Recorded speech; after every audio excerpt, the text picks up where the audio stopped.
Hello everyone. तो पिछली classes में हमने पर्पस, स्कोप, एट्रीब्यूट्स के बेस पर आकलन के प्रकारों पर बात किया। अब हम इंफॉर्मेशन यानी classifications of assessment based on information, Hindi में तथ्यों के आधार पर आकलन को कितने भागों में बांटा गया है, इस पर बात करेंगे। चलिए, इस डायग्राम के माध्यम से हम जानते हैं कि सूचनाओं या तथ्यों के आधार पर आकलन को कितने प्रकारों में बांटा गया है, यानी types of assessment based on information. तो इन्फॉर्मेशन के बेस पर ये दो भागों में बटा है। पहला है क्वालिटेटिव, जिसे गुणात्मक कहते हैं। दूसरा है क्वांटिटेटिव, यानी हिंदी में से मात्रात्मक कहते हैं।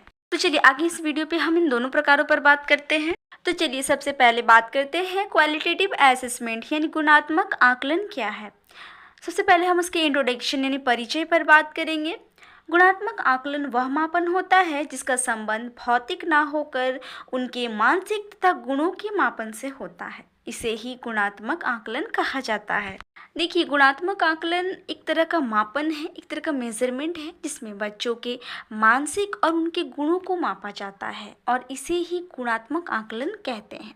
गुणात्मक आकलन के पश्चात बच्चों का जो परिणाम निकल कर आता है, जो रिजल्ट आता है, उसे गुणों में व्यक्त किया जाता है, जैसे ग्रेड, फीडबैक, क्रेडिट, इस तरीके से। इसीलिए इसे गुणात्मक आकलन कहा जाता है। इसका भौतिक मापन से कोई संबंध नहीं होता है, क्योंकि भौतिक मापन में जो परिणाम दिए जाते हैं, जो रिजल्ट दिए जाते हैं, वे ठोस होते हैं, उन्हें महसूस किया जा सकता है।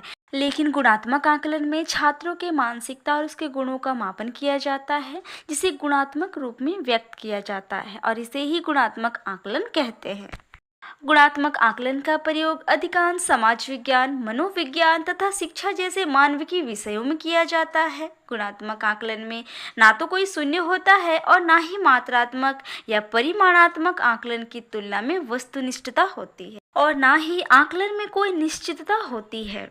देखिए, गुणात्मक आकलन का प्रयोग ज़्यादातर समाज विज्ञान, मनोविज्ञान, शिक्षा जैसे मानविकी विषय के क्षेत्र में ही किया जाता है और ऐसे आकलन में ना तो कोई शून्य होता है, यानी यहाँ पे जीरो के लिए कोई जगह नहीं होती है, और ना ही इस आकलन में मात्रात्मक आकलन की तुलना में वस्तुनिष्ठता पाई जाती है और ना ही इस आकलन में निश्चितता होती है।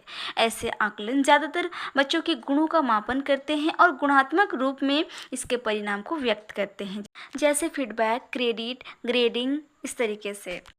इस आकलन को शिक्षक आधारित आकलन भी कहा जाता है, जो बिना किसी निश्चित मापदंड के परिस्थितियों के अनुरूप किया जाता है। जैसे किसी पिछड़े बालक को कम अंक लाने पर भी शिक्षक के द्वारा शाबाशी प्रदान की जाती है, जबकि उतने ही अंक किसी प्रतिभाशाली बालक को लाने पर उन्हें डांटा जाता है। यहाँ एक चीज़ और बताया गया है कि ये जो क्वालिटेटिव असेसमेंट है, जो गुणात्मक आकलन है, इसे शिक्षक आधारित आकलन यानी टीचर मेड टेस्ट भी कह सकते हैं।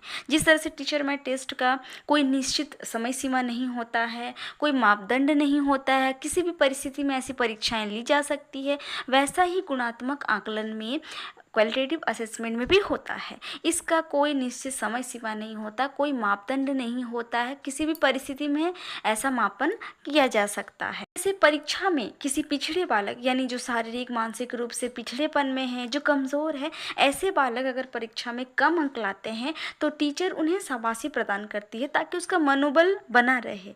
ठीक है, वो डीमोटिवेट ना हो, वो मोटिवेट हो। लेकिन उतना ही नंबर अगर कोई प्रतिभाशाली बालक लेके आता है, जैसे कोई नॉर्मल चाइल्ड है, कोई ब्रिलियंट है, तो अगर ऐसे बच्चे अगर उतने ही मार्क्स लेके आते हैं तो टीचर उन्हें डांटती है, क्योंकि ऐसे बच्चों से ज़्यादा मार्क्स लाने का एक्सपेक्टेशन रहता है। तो अब हम क्वालिटेटिव असेसमेंट के मीनिंग यानी उसके अर्थ पर बात करेंगे। गुणात्मक आकलन किसी विशेष क्षेत्र से संबंधित उसके गुणों, विशेषताओं आदि के आंकड़ों को जमा तथा अध्ययन करने की प्रक्रिया है।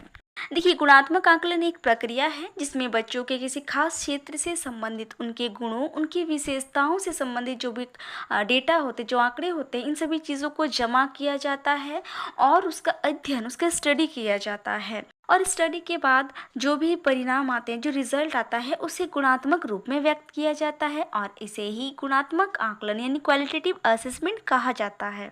और गुणात्मक आकलन की यह प्रक्रिया बच्चों के शिक्षण अधिगम प्रक्रिया के दौरान रचनात्मक मूल्यांकन के रूप में किया जाता है, जिसमें बच्चों के मापन के लिए कई सारे औजार और तकनीकी का प्रयोग किया जाता है, जैसे grading system, credit system, portfolio आदि। इस तरीके के बहुत सारे औजार हैं, ताकि बच्चों में शिक्षण संबंधी उत्पन्न होने वाली कठिनाइयों को हल किया जा सके।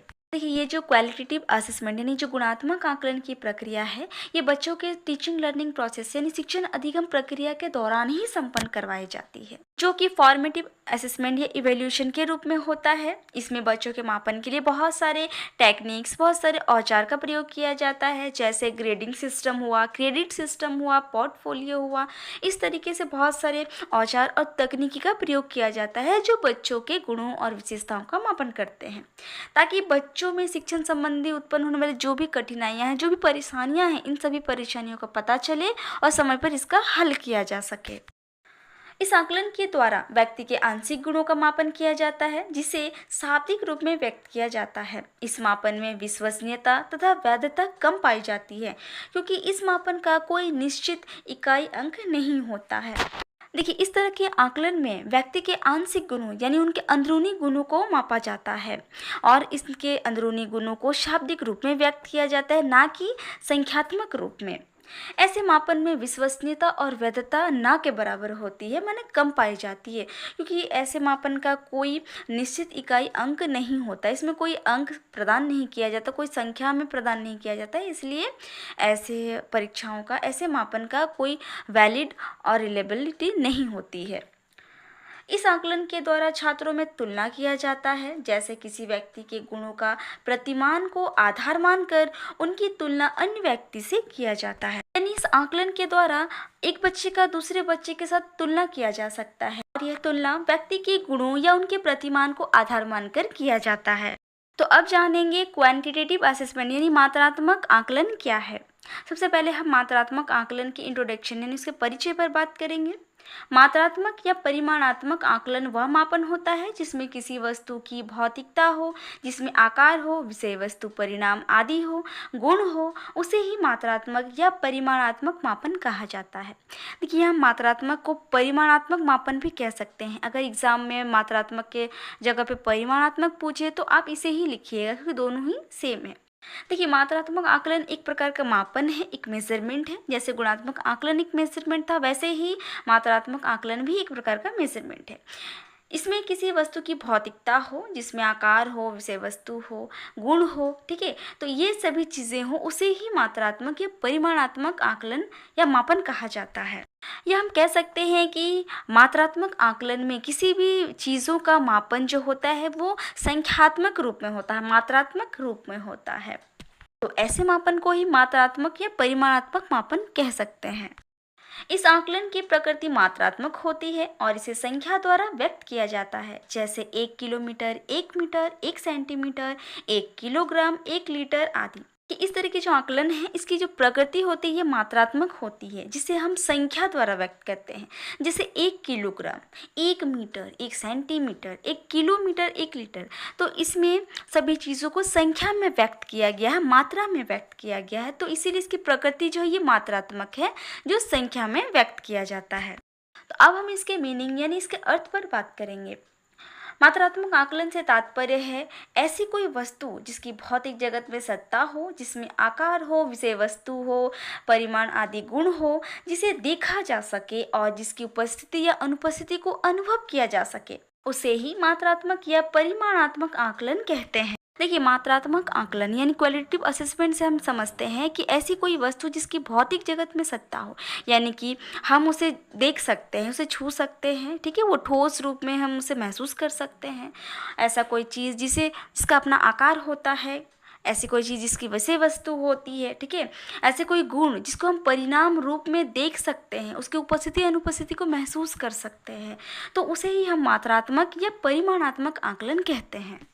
यानी ऐसी कोई वस्तु, ऐसी कोई चीज़ जिसे हम मात्रा के रूप में तौल सकते हैं, इसके परिणाम को हम मात्रात्मक रूप में देख सकते हैं, उसे ही मात्रात्मक या परिमाणात्मक आकलन कहते हैं। मात्रात्मक आकलन के अंतर्गत विभिन्न इकाइयों का आकलन किया जाता है। इसका स्वरूप निश्चित अथवा स्थायी होता है, जैसे दूरी, लंबाई, क्षेत्रफल, भार, आयतन, समय आदि। इस प्रकार की इकाइयों में निश्चितता देखने को मिलती है, जैसे 1 किलोग्राम में 1000 ग्राम होता है, 1 मीटर में 100 सेंटीमीटर होता है इत्यादि। ये मात्रात्मक आकलन के अंतर्गत बहुत तरह की इकाइयों का आकलन किया जाता है, जिसका जो स्वरूप होता है वह निश्चित और स्थायी होता है, यानी ये बदलता नहीं है, निश्चित होता है, स्थायी रूप में होता है। जैसे दूरी, लंबाई, क्षेत्रफल, भार, आयतन, समय। इन सभी चीज़ों का अपना एक निश्चित और एक स्थायी रूप होता है, ये बदलता नहीं है। इस प्रकार की इकाइयों में निश्चितता देखने को मिलती है, यानी ये बदलता नहीं है। इसकी एक निश्चित मात्रा होती है, जैसे कि 1 किलोग्राम में 1000 ग्राम होता है, 1 मीटर में 100 सेंटीमीटर होता है। तो इस तरह की इनकी जो है मात्रा जो होती है वो निश्चित होती है, स्थायी होती है, जो बदलती नहीं है। और इस तरह से शिक्षण की प्रक्रिया में भी अध्यापक परिणाम यानी रिजल्ट को मात्रात्मक रूप में देते हैं, जो कि योगात्मक मूल्यांकन द्वारा दिया जाता है, जिसमें शिक्षक शिक्षण प्रक्रिया के अंत में निबंध परीक्षण, वस्तुनिष्ठ परीक्षण, लघु उत्तरीय परीक्षण, लिखित परीक्षण आदि के माध्यम से बच्चों का परीक्षण लेते हैं और उन्हें उनके आकलन के अनुसार अंक प्रदान करते हैं। तो शिक्षा के क्षेत्र में भी मात्रात्मक आकलन का प्रयोग टीचर द्वारा किया जाता है। इसमें टीचर जो होते हैं बच्चों के जो परिणाम, परीक्षा के जो परिणाम, जो रिजल्ट होता है उसे मात्रात्मक रूप में व्यक्त करते हैं, यानी कि संख्यात्मक रूप में अंकों में व्यक्त करते हैं।